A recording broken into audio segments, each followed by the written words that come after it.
You've heard of Jane Austen, Ernest Hemingway?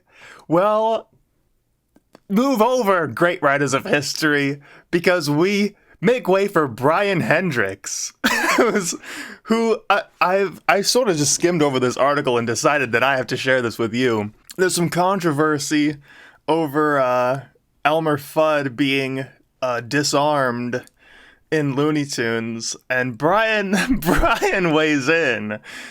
The new guard at Looney Tunes has disarmed Elmer Fudd and Yosemite Sam, and not a minute too soon. From his debut in 1937, Elmer Fudd, originally named Egghead, always projected anti-hunting orthodoxy. In no fashion did he portray hunters or hunting positively, and hunters mostly resented the caricature. Imagine that, someone being portrayed as a caricature in old cartoons. Elmer Fudd. The mere name is etched in the worldwide conscience as a pejorative stereotype for hunters, just as Beetle Bailey stereotypes military personnel as lazy, incompetent, and unambitious. Gosh, where does one start with Elmer Fudd? How about his signature speech impediment, itself an insensitive stereotype that suggests intellectual simplicity? And how about Elmer's shotgun? An early projection of toxic masculinity to wield tyrannical domination over nature and its denizens. What? Is that what this guy paid $80,000 in student loan fees for? Brian Hendricks spent $80,000 to go to college to learn that Elmer Fudd's rifle is a projection of toxic masculinity. Elmer's nemesis, Bugs Bunny, was the ultimate guerrilla resistor. Bugs Bunny is a guerrilla resistor. Whenever Elmer went up country on his search and destroy missions, Bugs, through a vast network of tunnels containing elaborate weapons caches, popped up anywhere and everywhere to befuddle his tormentor with ambushes and booby traps. For us that grew up in the 60s and 70s, every Elmer Fudd cartoon recreated the Battle of Dien Bien Pho.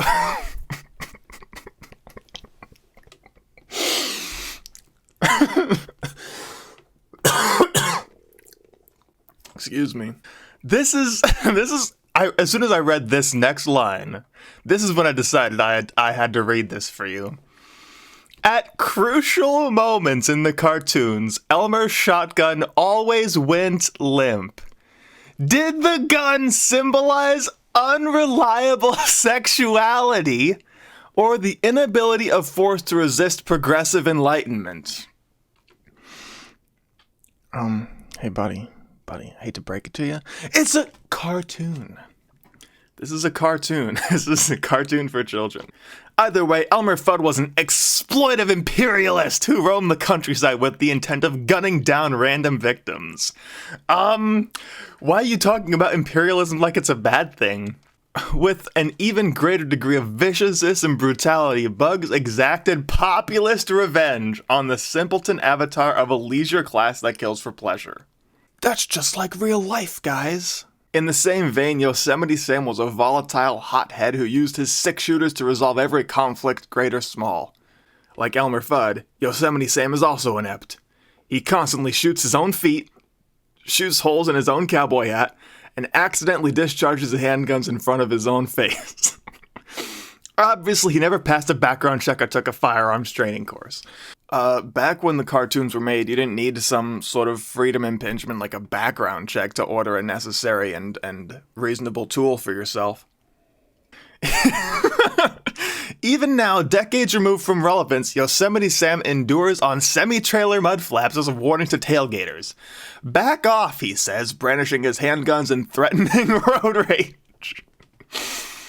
He represents the public menace of unregulated gun ownership, especially open carry. If this has to be satire, right? This is satire. This isn't The Onion. This isn't Babylon Bee. At their worst, Yosemite Sam and Elmer Fudd symbolize intolerance and exclusivity. While humanity originated as hunters and gatherers, hunters now comprise only about 10% of the American population. Well, despite comprising only 10% of the American population, they are responsible for 100% of the deer. Well, that's not true. Probably 90% of the deer deaths are by cars. By definition, hunters are a cultural minority, and hunting is an alternative lifestyle whose rights are enshrined in the Arkansas Constitution by way of Amendment 77. The cultural stereotypes projected by Looney Tunes and Disney are demeaning and dehumanizing. You ever meet a gun owner that acts like this? You ever meet someone that acts like this guy?